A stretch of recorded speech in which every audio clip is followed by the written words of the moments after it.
नमस्कार दोस्तों, silver pen classes में आपका स्वागत है। मैं पंकज आपके सामने जीएस के टॉपिक लेके आया हूं, जिसमें हम सबसे पहले पॉलिटी पढ़ेंगे। और पॉलिटी में आज का हमारा विषय है प्रियम्बल ऑफ द कॉन्स्टिट्यूशन। आज हम प्रियम्बल को एक बेसिक स्तर से उठाते हुए एक एडवांस स्तर तक पढ़ेंगे, और ताकि एग्जाम के अंदर आपका कोई भी क्वेश्चन छूट ना जाए। तो आज की क्लास हम शुरू करते हैं। सबसे पहले मैं आपको बता देता हूं कि प्रियम्बल होता क्या है, प्रियम्बल का मीनिंग क्या होता है। प्रियम्बल का मतलब होता है इंट्रोडक्शन। किसी भी एक्ट के जो इंट्रोडक्शन होता है वो उसकी प्रियम्बल होती है। उसका मीनिंग ये होता है कि उस एक्ट के अंदर जो ऑब्जेक्टिव्स हैं, जो फीचर्स है, जो उस एक्ट का नेचर है, वो हम प्रियम्बल में दिखा देते हैं। ऐसे ही इंडियन कॉन्स्टिट्यूशन भी एक एक्ट है, और उस कॉन्स्टिट्यूशन के लिए जो इंट्रोडक्शन देता है वो है हमारी प्रियम्बल। वो उस कॉन्स्टिट्यूशन के नेचर के बारे में बताती है, वो उस कॉन्स्टिट्यूशन के ऑब्जेक्टिव्स के बारे में बताती है। तो आज की हमारी क्लास शुरू करते हैं। Preamble of the Indian constitution. सबसे पहले जो कॉन्स्टिट्यूशन के अंदर जो प्रियम्बल का आइडिया था वो अमेरिकन कॉन्स्टिट्यूशन के अंदर आया था। उसी को देखते हुए जिस भी देश ने अपने कॉन्स्टिट्यूशन के आगे प्रियम्बल को ऐड किया, वो आइडिया हम मानते हैं कि वो अमेरिकन कॉन्स्टिट्यूशन से लिया गया है। तो भारतीय कॉन्स्टिट्यूशन के आगे भी जो प्रियम्बल हमने जोड़ी है, वो हम जो आइडिया है वो हमने लिया है अमेरिकन कॉन्स्टिट्यूशन से। ये प्रियम्बल आपके सामने लिखी हुई है जो हमारा कॉन्स्टिट्यूशन के अंदर है। तो हम देखते हैं कि इसके अंदर क्या है। जो शुरुआत होती है वो है we the people of India. We the people of India, हम भारत के लोग, having solemnly resolve to constitute India into a sovereign socialist secular democratic republic and to secure to all its citizen. सबसे पहले दोस्तों एक बात आपके लिए कंफर्म कर देता हूं कि हमारी क्लास जो है ये, वो हम जो भी कंटेंट है वो इंग्लिश के अंदर लेके आएंगे, लेकिन आपको घबराना नहीं है। मैं उसको हिंदी में आपको समझाऊंगा, और इंग्लिश के अंदर कंटेंट लेके आने का जो हमारा मकसद है वो ये है कि आपको एग्जाम में क्वेश्चन इंग्लिश में मिलने वाले हैं। तो आप यहीं से आप उसके लिए फेमिलियर हो जाओ, ताकि आप वहां पे एकदम से इंग्लिश मिले और यहाँ पे आप हिंदी पढ़ के चले जाओ, आपको कुछ समझ नहीं आएगा। मैं आपको समझा दूंगा, और हम इसके बाद क्वेश्चंस की सीरीज भी लगाएंगे, तो आप समझ जाएंगे, आप देखेंगे कि आप इजीली क्वेश्चन लगा पा रहे हैं। तो हम समझते हैं अब कि प्रियम्बल, इसके अंदर हमने sovereign socialist secular democratic republic, ये हमारी जो कॉन्स्टिट्यूशन है, ये जो हमारे देश का जो नेचर है वो ऐसा होने वाला है, ये प्रियम्बल ने हमें बता दिया। और secure to its all its citizen, और अपने नागरिकों के लिए जस्टिस, लिबर्टी, इक्वालिटी, फ्रेटर्निटी, ये चारों क्या है, ऑब्जेक्टिव्स हैं। हमारे कॉन्स्टिट्यूशन के ऑब्जेक्टिव हैं जो प्रियम्बल के अंदर लिए गए हैं। In our constitution assembly this 26th day of November, 26 नवंबर 1949 को इसको संविधान का हिस्सा बनाया गया था। ये ऐसा प्रियम्बल में लिखा गया है, और हमने संविधान को अडॉप्ट किया है। ये प्रियम्बल के अंदर लिखा हुआ है कि this 26 day of November 1949 do hereby adopt, enact and give to our self this constitution. हमने अपने आप को ये कॉन्स्टिट्यूशन दिया है। अब जो इस प्रियम्बल के अंदर जो कीवर्ड्स हैं दोस्तों, sovereign socialist secular democratic republic and justice liberty equality fraternity, इनके ऊपर क्वेश्चंस आते हैं, उसको हम ध्यान से समझेंगे। आपको घबराने की जरूरत नहीं है, बिल्कुल अच्छे से आप समझ जाएंगे। जैसे पहला कीवर्ड है सोवरेन। सोवरेनिटी क्या होती है? संप्रभुता। सोवरेन, संप्रभु। संप्रभु कौन होता है? जो अपने डिसीजन खुद ले सके, कोई दूसरा उसके डिसीजन ना ले, और अपने डिसीजन के लिए कोई दूसरे पर डिपेंड ना हो, ये होती है सोवरेनिटी। तो भारतीय प्रियम्बल के अंदर भारतीय संविधान का जो नेचर है वो ऐसा रखा गया है, भारत का जो नेचर है वो ऐसा रखा गया है कि वो अपने डिसीजन खुद लेने के लायक है, और वो खुद अपने डिसीजन खुद लेगा। कोई भी देश उसके डिसीजन को कह सकते हैं कि कोई भी देश उसके डिसीजन को चेंज नहीं कर सकता है, या फिर उसके अंदर इंटरफेरेंस नहीं कर सकता है। तो जैसे इसमें लिखा हुआ है कि supreme right to make decision, हमारे पास डिसीजन लेने का सुप्रीम राइट है। हम किसी दूसरे नेशंस पर डिपेंड नहीं है अपने डिसीजन लेने के लिए। तो ये है सोवरेन। तो ये सोवरेन वर्ड मैं आपको बता देता हूं कि जब प्रियम्बल हमने अपनाया संविधान के अंदर, ये उस टाइम से हमारे प्रियम्बल का हिस्सा है। सेकंड जो कीवर्ड है वो देखते हैं सोशलिस्ट। सबसे पहली बात कि ये हमारे मूल प्रियम्बल में, मूल प्रस्तावना में ये नहीं था। ये 42nd अमेंडमेंट हुई जो 1976 में, उसके द्वारा इसमें जोड़ा गया। और जो जोड़ने का तरीका है आपको भी पता होगा, आर्टिकल 368 के द्वारा, आर्टिकल 368 संविधान में दिया गया, जिसके द्वारा हम संविधान के अंदर कुछ अमेंडमेंट करते हैं, संशोधन करते हैं। उसी के द्वारा संविधान में, प्रियम्बल में 42nd अमेंडमेंट हुआ 1976 में, जिसके द्वारा प्रियम्बल में ये शब्द जोड़ा गया। दोस्तों सोशलिस्ट शब्द के बारे में थोड़ा सा हम पढ़ लेते हैं कि सोशलिस्ट शब्द क्या होता है। समाजवाद। दो प्रकार के हम सोशलिज्म की बात करते हैं। एक होता है कम्युनिस्ट सोशलिज्म और एक सोशलिज्म होता है डेमोक्रेटिक सोशलिज्म। कम्युनिस्ट सोशलिज्म ये होता है जिसमें जो मीन्स ऑफ प्रोडक्शन है, जो उत्पाद के जो सभी बिंदु हैं, वो सभी के सभी एक जो गवर्नमेंट है, जो स्टेट है, उसके पास हो। पब्लिक एंटिटी का उसमें कोई हाथ ना हो। सभी का सभी जो प्रोडक्शन है, सभी का सभी का जो उत्पाद है, वो स्टेट के पास हो, पब्लिक एंटिटी उसमें ना हो। वो होती है कम्युनिस्ट सोशलिज्म। और एक होता है डेमोक्रेटिक सोशलिज्म, जिसमें private entity and public entity को एग्जिस्ट करती है, जैसे कि भारत में। तो भारत है जो, वो डेमोक्रेटिक सोशलिज्म का उदाहरण है। नेक्स्ट जो कीवर्ड है वो हम देखेंगे सेकुलर। नॉर्मली सेकुलर शब्द को रिलीजन के एंटी समझा जाता है। जो सेकुलर शब्द है वो रिलीजन के एंटी समझा जाता है, लेकिन भारत में ऐसा नहीं है। भारत में सेकुलरिज्म की पॉजिटिव डेफिनेशन लेके हम चलते हैं। सबसे पहले आपको बता दूं कि ये सेकुलर शब्द भी 42nd अमेंडमेंट 1976 के द्वारा ही भारतीय संविधान में जोड़ा गया है। और भारतीय सेकुलरिज्म जो है वो उसकी पॉजिटिव परिभाषा को लेके चलता है। पॉजिटिव परिभाषा का मतलब है कि भारतीय संविधान ये कहता है कि जो सेकुलरिज्म है वो हमारे देश में ऐसा है कि हम सभी धर्मों को मानते हैं, सभी की बराबर सपोर्ट करते हैं। हम इस बात को नहीं देखते हैं कि किसी को फॉलो करने वाले ज्यादा है या कम है, नहीं, हम सबको बराबर मानते हैं। All religion have the same status and support from the state. सभी को बराबर अधिकार और बराबर हक दिया गया है। ये हमारे देश का सेकुलरिज्म है। नेगेटिव सेकुलरिज्म भी होता है, जैसे दोस्तों फ्रांस में है। हम फ्रांस के अंदर पब्लिकली रिलीजन को प्रैक्टिस नहीं कर सकते। वहां पे रिलीजन को सेकुलरिज्म की नेगेटिव परिभाषा है। एक बात यहां पे नोट करनी है कि भारत के अंदर यह है कि state has no religion. State का कोई रिलीजन नहीं है, लेकिन सिटीजन जिस रिलीजन को मानते हैं वो उसको मानेंगे भी। उसका प्रचार करने के लिए उसका प्रचार करने का भी अधिकार सभी नागरिकों को दिया गया है। नेक्स्ट जो कीवर्ड है वो है डेमोक्रेटिक। डेमोक्रेटिक का मतलब होता है, डेमो मतलब पीपल एंड क्रेटिव मतलब शासन, लोगों का शासन, लोगों द्वारा शासन। मतलब जो पोजेशन ऑफ सुप्रीम पावर है वो बाय द पीपल। जो सबसे बड़ी शक्ति है वो कौन है? वो पीपल है। हमारी प्रियम्बल भी इसी से शुरू होती है कि we the people of India. जो डेमोक्रेसी है उसके अंदर सबसे जो ज्यादा पावर होती है, जो पावर होती है, जो सोर्स ऑफ पावर है, वो कौन है? वो पीपल है। तो डेमोक्रेसी के अंदर भी हम देखते हैं कि हम दो प्रकार की डेमोक्रेसी देखते हैं, डायरेक्ट डेमोक्रेसी और एक इनडायरेक्ट डेमोक्रेसी।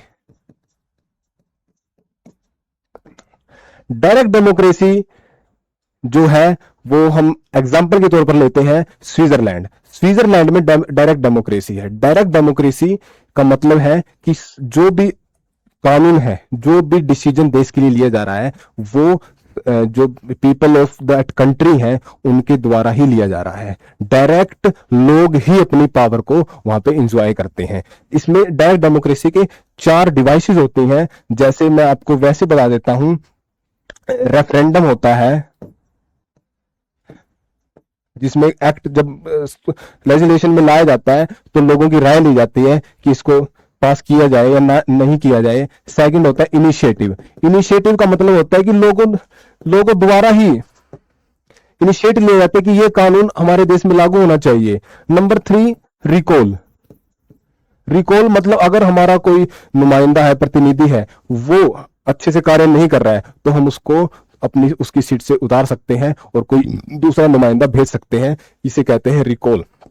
और चौथा है वो है प्लेबिसिट, मतलब किसी मुद्दे पर अगर हमें लोगों की राय चाहिए तो हम जनमत भी कर सकते हैं। ये डायरेक्ट डेमोक्रेसी होती है। इसके लिए जो एग्जाम्पल है वो हम लेके चलते हैं स्विट्जरलैंड। स्विट्जरलैंड के अंदर डायरेक्ट डेमोक्रेसी है। स्विट्जरलैंड डायरेक्ट डेमोक्रेसी का उदाहरण है। इनडायरेक्ट डेमोक्रेसी है जो हम इंजॉय करते हैं डेमोक्रेसी को, वो करते हैं हम थ्रू रिप्रेजेंटेटिव, प्रतिनिधियों के द्वारा। जैसे हम वोट देते हैं, हमारे सांसद चुने जाते हैं, हमारे विधायक चुने जाते हैं, वो जाकर कानून बनाते हैं। ये है indirect democracy. India is example of indirect democracy. India indirect democracy का उदाहरण है। नेक्स्ट जो कीवर्ड है वो है रिपब्लिक। दोस्तों रिपब्लिक का मतलब क्या है? रिपब्लिक का मतलब है कि absence of any privileged classes, सभी लोग बराबर हैं।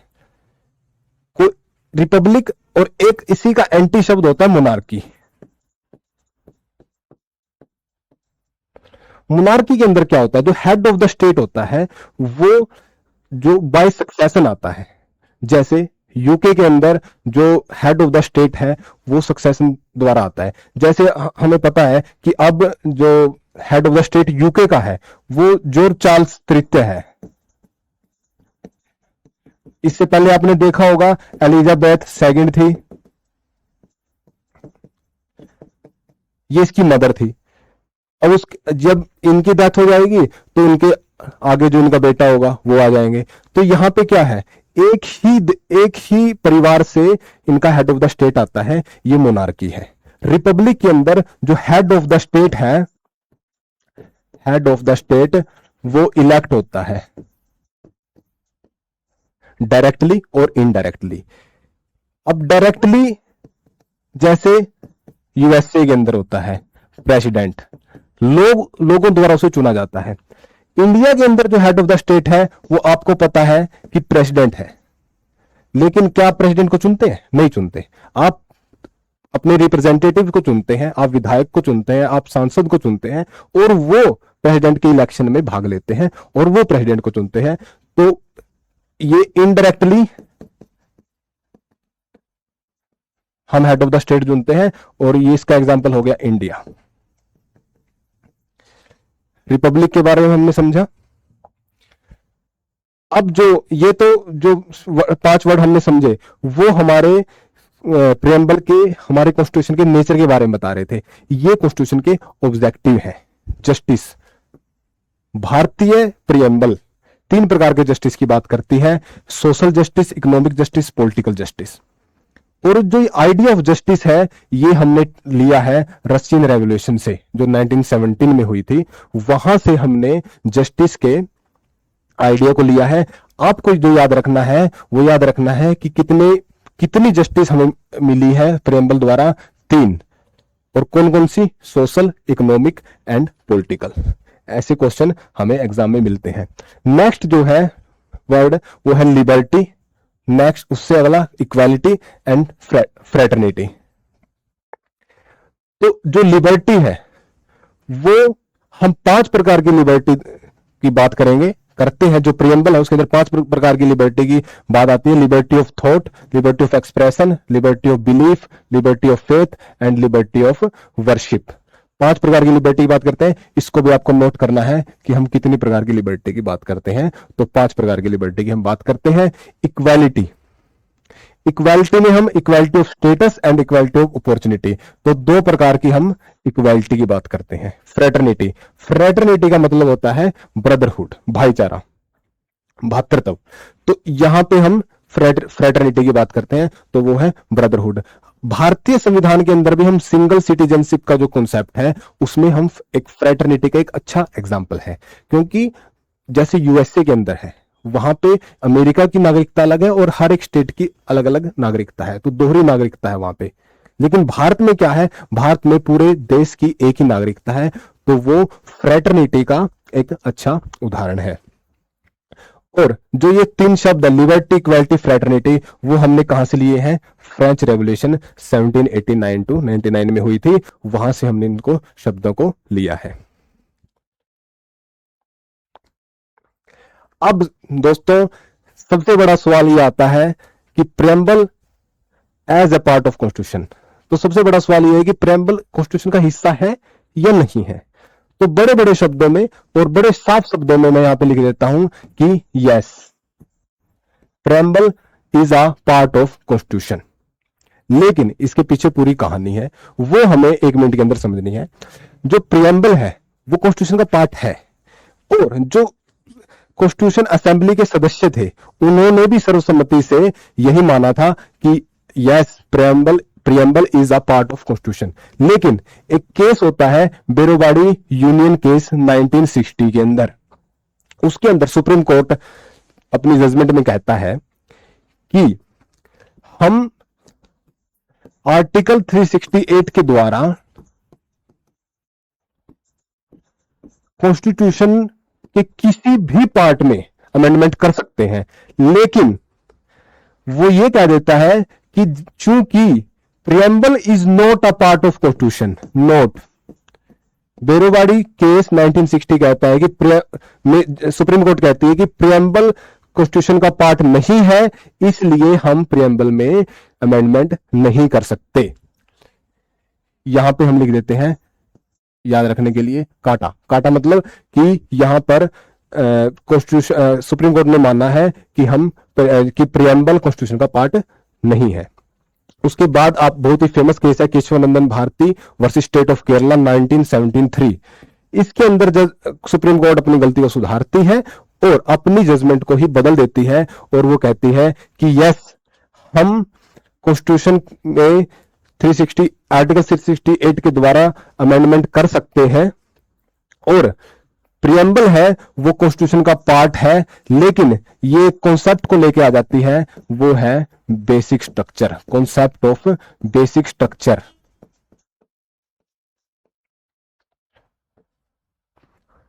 कि हम कॉन्स्टिट्यूशन के अंदर अमेंडमेंट कर सकते हैं, प्रियम्बल में भी कर सकते हैं, क्योंकि preamble is a part of constitution, लेकिन हम संविधान के बेसिक स्ट्रक्चर के साथ छेड़छाड़ नहीं कर सकते। और इसी केस के द्वारा मैंने आपको पहले ही बताया कि इसी केस के बाद 1976 42nd अमेंडमेंट 1976 में हमारे प्रियम्बल के अंदर 3 शब्द जुड़ जाते हैं। हम बात कर चुके हैं सोशलिस्ट,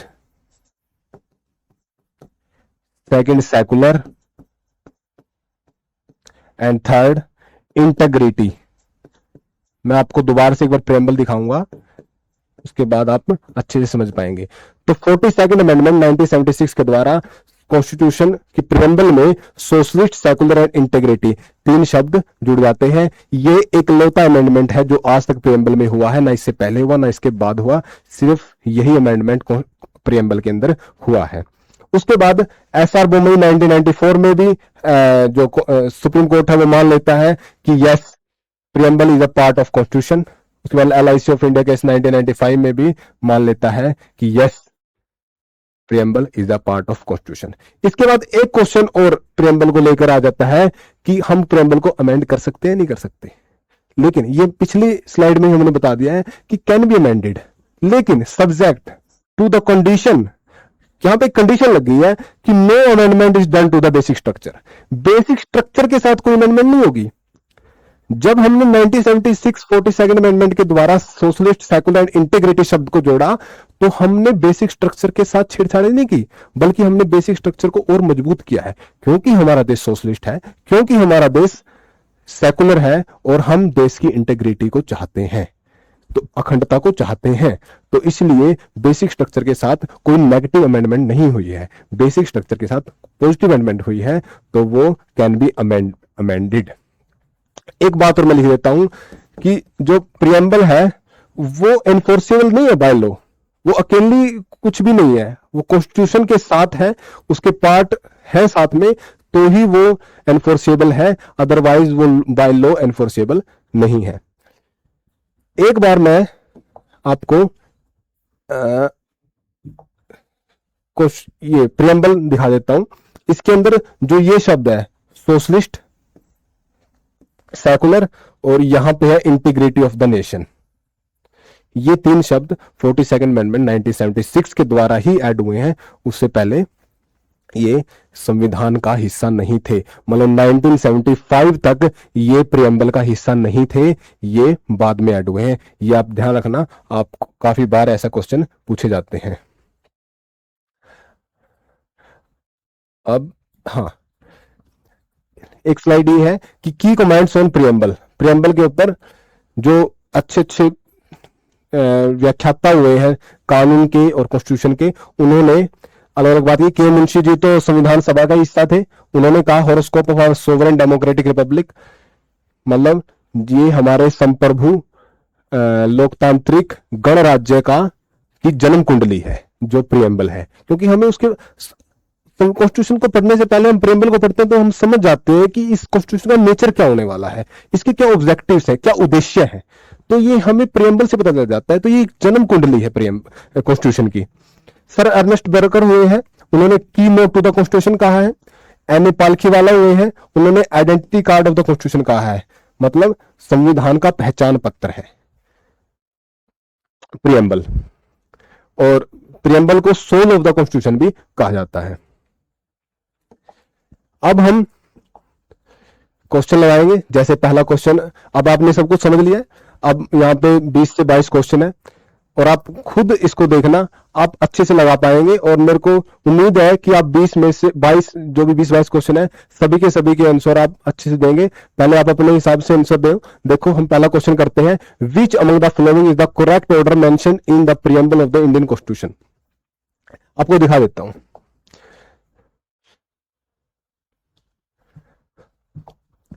इसको ध्यान से देखना। Sovereign socialist secular democratic republic, ये पैटर्न है। और हमारा क्वेश्चन क्या है,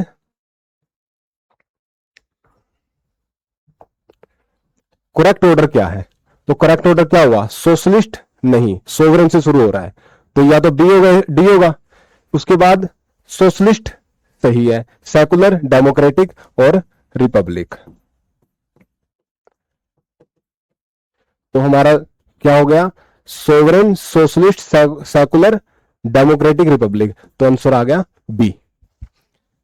मुझे आशा है कि आपने भी सही आंसर दिया होगा। तो हम सेकंड क्वेश्चन पे आते हैं, who called the preamble as a political horoscope of Indian constitution. भारतीय संविधान की जन्म कुंडली प्रियम्बल को, प्रस्तावना को किसने कहा है? तो हमने अभी पढ़ा कि M Munshi ji. Next question, the date for the adoption of the constitution mentioned in the preamble to the constitution of India is 26 November 1949, 15 August 1947, 26 January 1950, none of the above.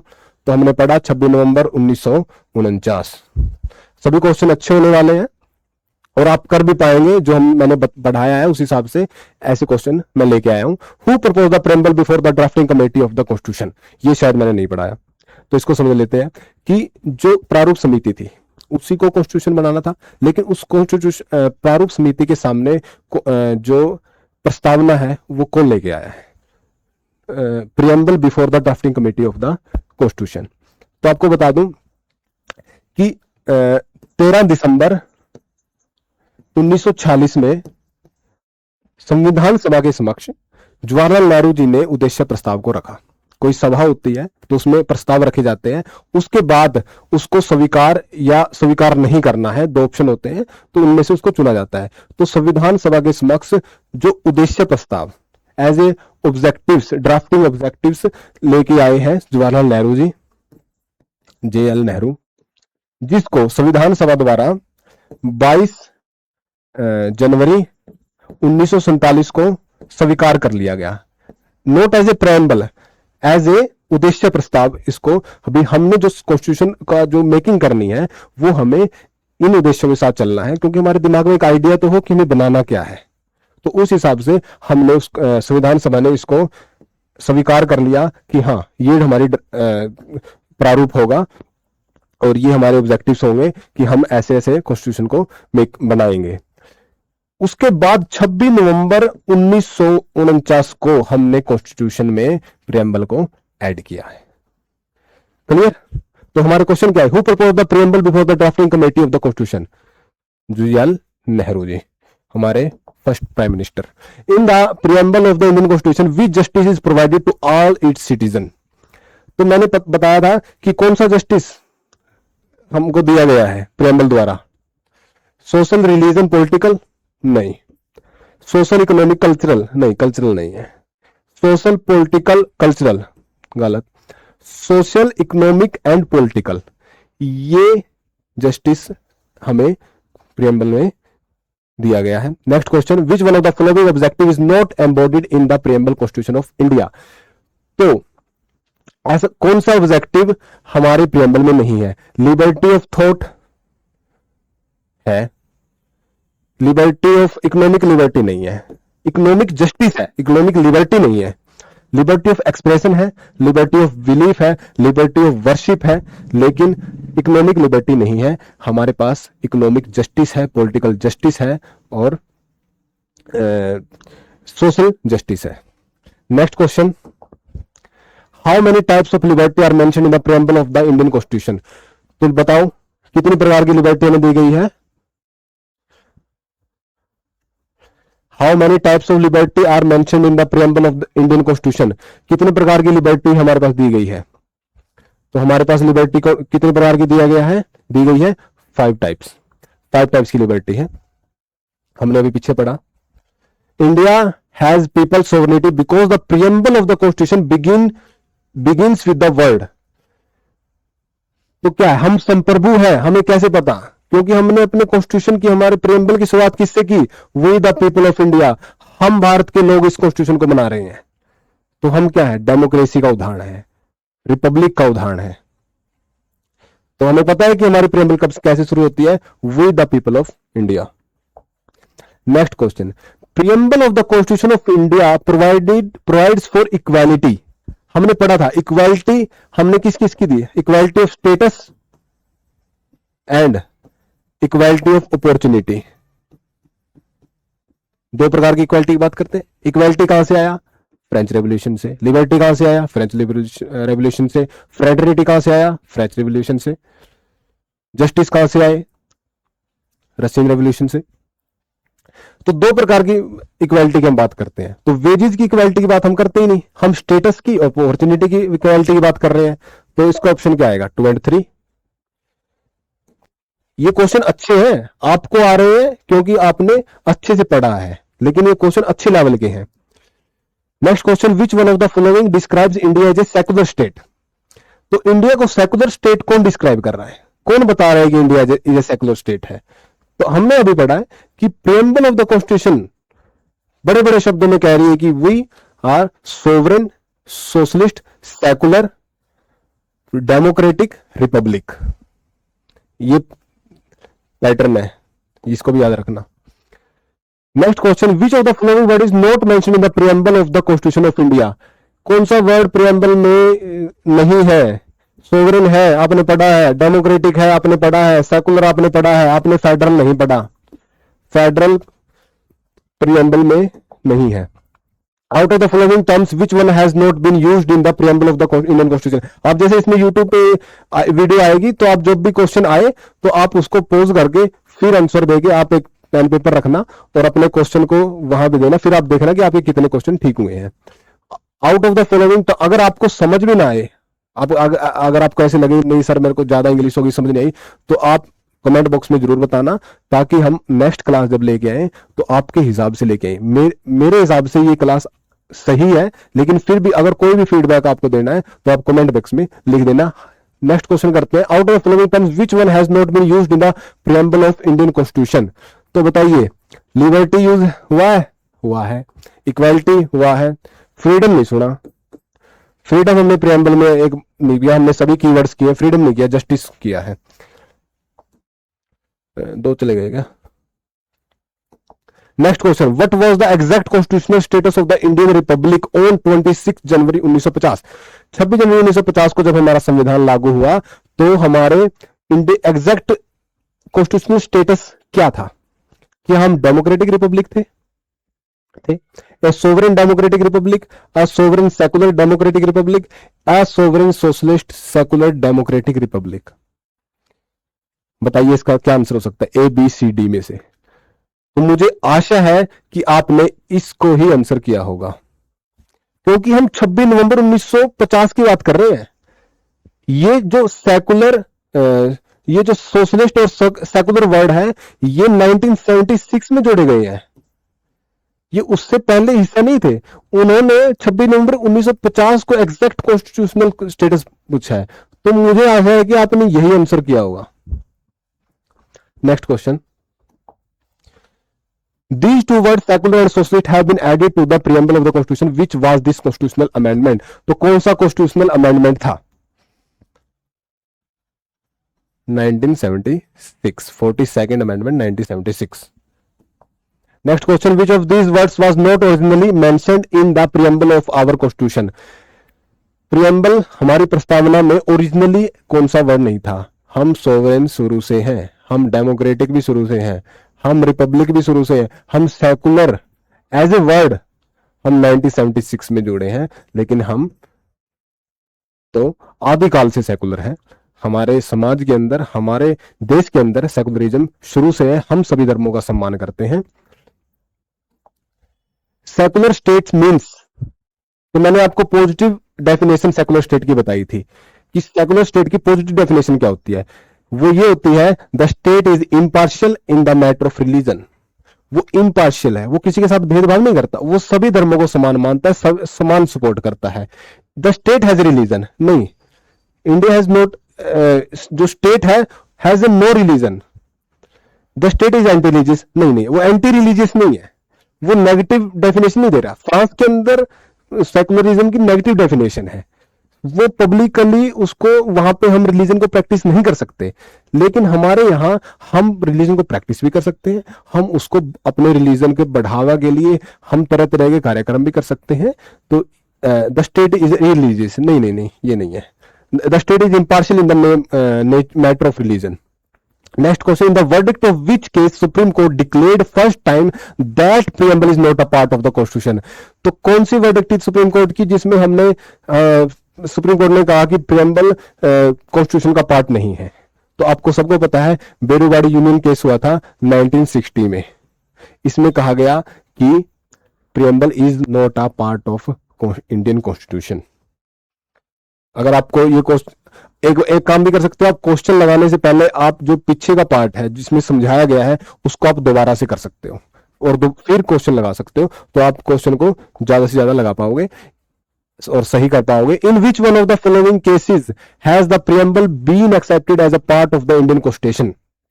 तो कौन से केस में प्रियम्बल को कॉन्स्टिट्यूशन का part माना गया? A K. गोपालन case के बारे में हमने नहीं पढ़ा है, हमने Kesavananda Bharati case 1973, Kesavananda Bharati versus state of Kerala, जिसमें बेसिक स्ट्रक्चरल कॉन्सेप्ट भी सुप्रीम कोर्ट ने दिया है, और इसके अंदर माना गया कि preamble is a part of Indian constitution. इससे पहले बेरोवाड़ी केस में 1960 में सुप्रीम कोर्ट ने मान लिया था कि preamble is not a part of constitution, इसलिए हम उसमें अमेंडमेंट नहीं कर सकते। Next question, in which of the following cases Supreme Court held that the preamble forms part of the Constitution? तो और भी केस मैंने बताए थे, जैसे केशवानंद भारती हुआ, फिर एसआर बोम्मई केस हुआ, उसके बाद LIC ऑफ इंडिया केस हुआ था। तो यहां देखते हैं कौन सा है, यूनियन ऑफ इंडिया नहीं, बनारसी था, अब Bommai, SR Bommai versus union of India. इसके अंदर भी सुप्रीम कोर्ट कहता है 1994 में हुआ था ये। इसके अंदर भी कॉन्स्टिट्यूशन सुप्रीम कोर्ट कहता है कि preamble is a part of constitution. Next question, which part of the Indian constitution has been described as a soul of the constitution? बताइए, which part of the Indian constitution has been described as the soul of the constitution? Soul of the constitution कौन सा है? The preamble. Preamble is a soul of the Constitution. Next question, the ideals of liberty, equality and fraternity enshrined in the preamble of the Constitution of India were adopted under inspiration from जो liberty, equality and fraternity है वो हमारी preamble में कहां से लिया गया? मैंने आपको बताया था justice, economic, social and political, वो जस्टिस हमने रशियन रेवोल्यूशन से लिए जो 1917 में हुई थी, लेकिन जो liberty, equality and fraternity concept है वो हम फ्रेंच रेवोल्यूशन से लेते हैं जो 1789 में हुई थी। तो B is the right answer. Next and the last question of today class, what is the legal nature of the preamble of the constitution? तो मैंने आपको बताया था इट इज नॉट इन्फोर्सिबल, वो अकेली इन्फोर्सेबल नहीं है, उसके लिए आप कानून में नहीं जा सकते इन्फोर्स के लिए, वो दूसरे पार्ट ऑफ द कॉन्स्टिट्यूशन है उसके साथ इन्फोर्स कर सकते हैं, वो अकेली एनफोर्सेबल नहीं है।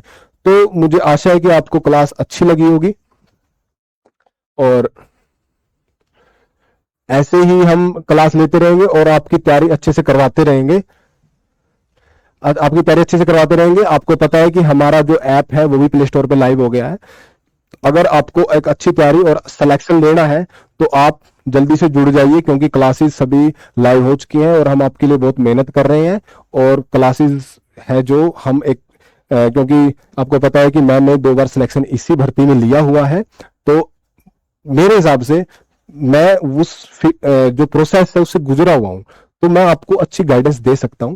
अगर आपको लगता है आज की क्लास से कि मैं आपके लिए कुछ अच्छा लेके आऊं और आपके सिलेक्शन में थोड़ा सा हिस्सा मेरा भी हो, तो आप इसको शेयर करें क्लासेस को, ताकि और बच्चों को भी पता चले कि एक अच्छा जो हमारे पास कॉन्सेप्ट है और एक अच्छी क्लासेस जो यूट्यूब पर है वो चल रही है, इसको हम यूट्यूब पे करेंगे। बाकी आगे की क्लासेस हम हमारे जो बैच हमने लॉन्च किया है उस पर करेंगे और यूट्यूब पे भी करते रहेंगे। तो धन्यवाद लास्ट तक जुड़ने के लिए। नमस्कार।